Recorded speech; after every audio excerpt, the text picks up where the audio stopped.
Sally and I want to make a contribution. I'm going to ask her to help me to fund the Barksdale Reading Institute in the amount of $100 million. A son of Mississippi who went to Silicon Valley and made a great fortune now has returned to his native ground to help the kids. And it's personal. Barksdale explains he nearly fell through the cracks himself. When I was in the second grade, I couldn't read. And so when I went to the third grade, I really couldn't read. Until he got a private tutor. His gift makes it possible now for all 162,000 students from kindergarten to third grade in Mississippi to get special help reading. This is an investment, and this program will and must work. In classrooms like this across Mississippi, an extraordinary initiative has transformed the way reading is taught in elementary schools and improved outcomes for thousands of children in the state. Hi, I'm Natasha Trethewey, former Poet Laureate of the United States and a proud native daughter of Mississippi. I love Mississippi, but its legacy of racism and poverty has historically kept the state near the bottom of almost every measure of educational achievement. In 2000, Jim and Sally Barksdale made a commitment to address a critical challenge in their home state, giving every child the chance to become a skilled reader. And the Barksdale Reading Institute was born. Literacy was just not a topic of conversation for Mississippi.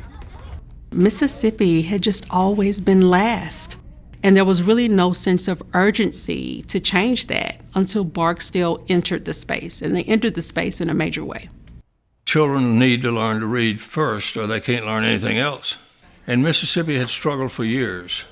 When they began producing the NAEP, or the National Assessment of Educational Preparedness, report that tested children all over the nation and would then grade each state and compare it to all the other states. They call it the nation's report card. Mississippi had always been like 50th.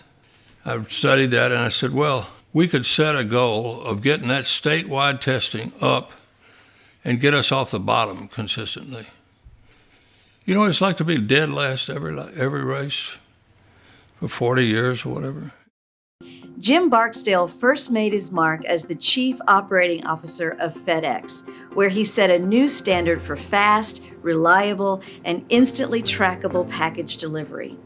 He left FedEx in 1991 to lead McCaw Cellular, a pioneer in the cell phone business, and then became CEO of Netscape, which Barksdale helped turn into one of the first billion-dollar internet startups. The day I met Jim Barksdale, he told me a story about his work at FedEx.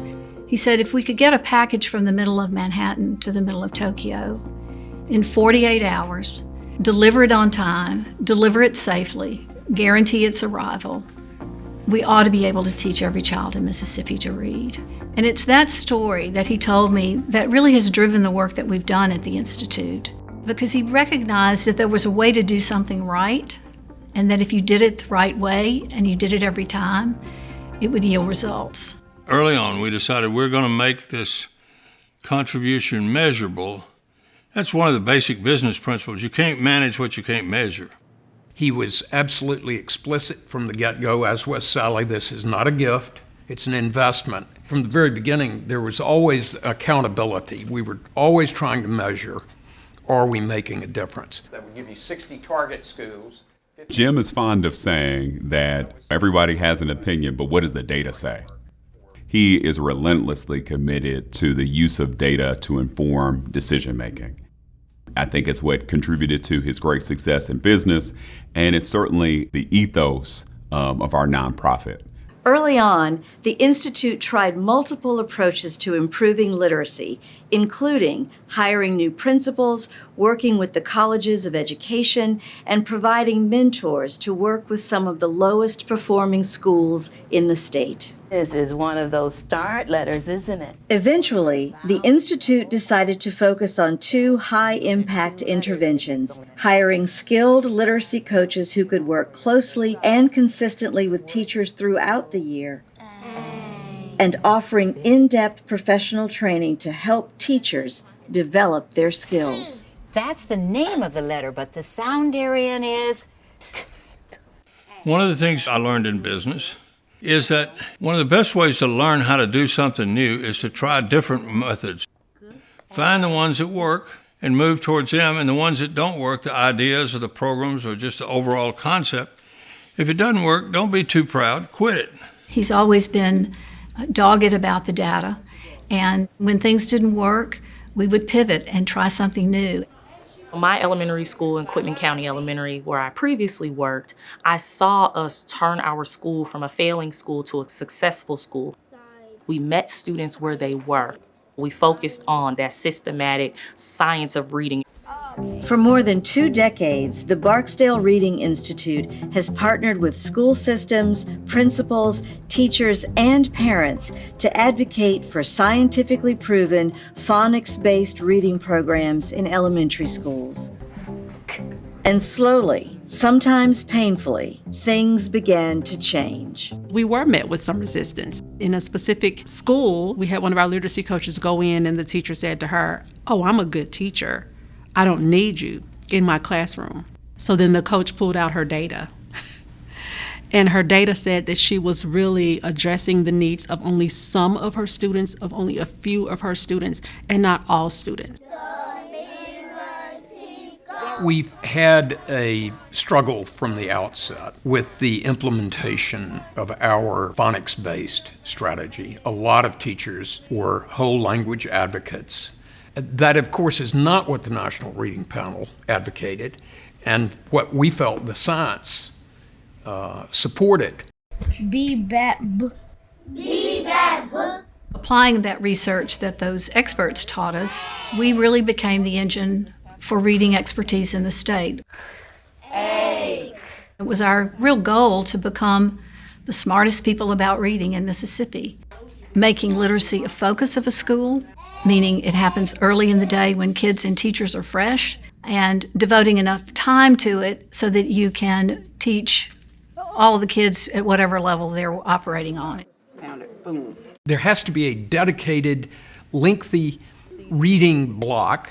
And that it's sacred, that things don't interrupt the literacy block. It's not when field trips happen. We tried to get them to turn the intercom off during the literacy block so that there were not interruptions, so that students and teachers could really focus on literacy. Schools of education were not teaching phonics. We found you could major in elementary education and come out and not know a single thing about phonics, which I just found difficult to believe. Inculcating that into the schools of education has been and continues to be a real challenge. We sought for more consistency across the state, and we got it. But it wasn't easy. In 2013, Mississippi officially embraced many of the Barksdale Reading Institute's core goals when it passed the Literacy-Based Promotion Act. The legislation required that all third graders read on grade level by the end of the school year, or they would not be promoted to the 4th grade. The new law also provided funding to deploy a network of literacy coaches across the state and a systematic program of ongoing professional development for teachers, building on the key successes of the Barksdale model. The Barksdale Reading Institute was the forerunner for the literacy coaching, which is at the heart of the Literacy-Based Promotion Act in our state. Our institute was instrumental in providing guidance around the implementation of the law. When the Literacy-Based Promotion Act passed, and suddenly we were faced with the prospect of retaining third graders, teachers were serious about getting this job done right to avoid that. Nobody wanted the burden of this law to be on the backs of 9-year-olds. And we focused laser-like on the adults, and teachers were very responsive. They recognized from their own data what was working and what wasn't working. It was a game changer for our ability to affect the way teaching reading occurred in the state. There's no question about that. We have had enormous success with teachers welcoming this help, welcoming the training. More than once, I can tell you, they have said to us, it's like a light bulb going on.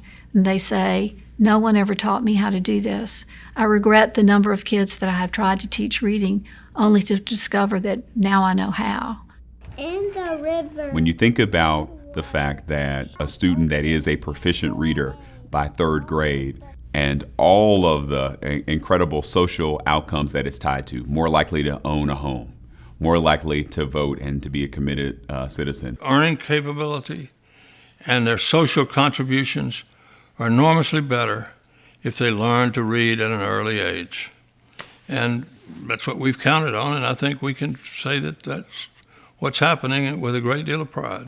Great news for Mississippi schools tonight. National key test scores are improving, propelling students from the bottom to the top in core subjects and skills. In 2019, the National Assessment of Educational Progress, the nation's report card, showed that Mississippi's fourth grade reading scores had improved dramatically. Mississippi, which was historically at or near the bottom of state reading score rankings, had moved squarely to the national average. Fourth grade reading scores are an attention getter. Mississippi's fourth graders are closing the achievement gap.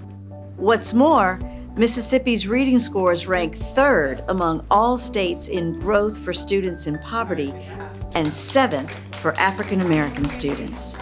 The entire nation began to look and say, well, what's really going on in Mississippi? That it's now not okay for Mississippi to be last. That also does a lot for our pride, just in our state, for our teachers and the pride in their communities, especially low-income communities that had never experienced educational success before. By 2022, Mississippi ranked second in the nation in accelerating literacy for students from low-income families. Yes, yes, that's what I'm talking about. See, I knew you could do it. It's possible to do. We know how to do it. There was a nice New York Times headline not too long after we achieved the national average on NAEP, which read, "There's a right way to teach reading and Mississippi knows how." And I really believe we know how. We've taught teachers how to do it, and with a lot of help, other states are learning how to do this as well. There are many other challenges we have as a country, and teaching reading, knowing how to teach reading, should no longer be one of them because we know how to do it. We just need to do it everywhere. Over 22 years, the Barksdale Reading Institute developed a scalable model for teaching reading more effectively. Now, this knowledge will be made available to schools and teachers across the country. We've done the work we set out to do in Mississippi, so we're going to move ourselves over to creating the reading universe and be online for all teachers in the country and the world. It will be the legacy that will carry on the methods. The methods we've learned work. All of this that we have developed over time needs to be shared beyond Mississippi, and this web-based project will enable us to do that. One of our mantras is, don't confuse progress with victory. And we certainly do not do that. This work will never cease. This work isn't easy, and if you take your foot off the gas even for a minute, you can backtrack quite easily. And so I think what's important in the ongoing story is to never lose sight of where you've been, but then to also be very crystal clear about the ongoing actions that it takes to maintain solid performance and to continue to grow. We calculated we have affected probably 50 to 100,000 children in this state and got them up to proficient reading who would not have been there were it not for our Reading Institute. That brings me a great deal of pride in our work. That makes me very proud of the people who've done that. And it also gives us assurance that what we're doing is right. And I think in the final analysis, what we're doing is really helpful to those children, and that's what's most important.